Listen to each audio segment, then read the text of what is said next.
24 hours' time, their performance needs to be flawless. Wannabe boy band 5 After Midnight spent much of today rehearsing for tomorrow's X Factor semi-final. It's the climax of the series, but also the end of an era, because on Sunday the lights will go out for the last time.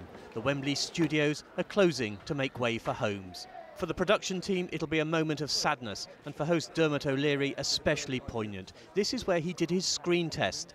I understand there has to be housing, especially affordable housing, but there's a huge lack of it. But at the same time, A, this place supports jobs, so economically it's a shame it's going.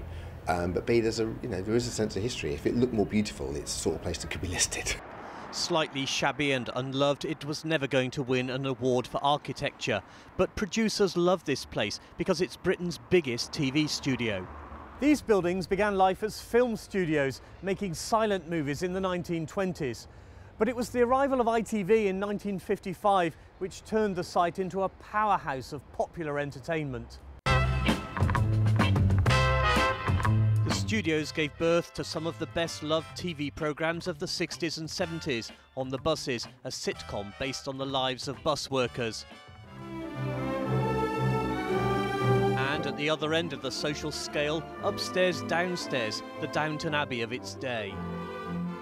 The idea of a rickety old building being pulled down and some nice new homes for people being built is good.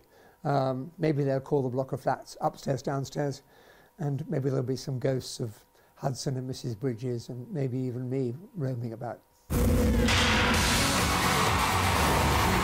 For the last 19 years, the studios have been home to talent shows, Pop Idol, Britain's Got Talent and X Factor. This year's series gave us Honey G, North London born and bred, and a local favourite with the studio audience.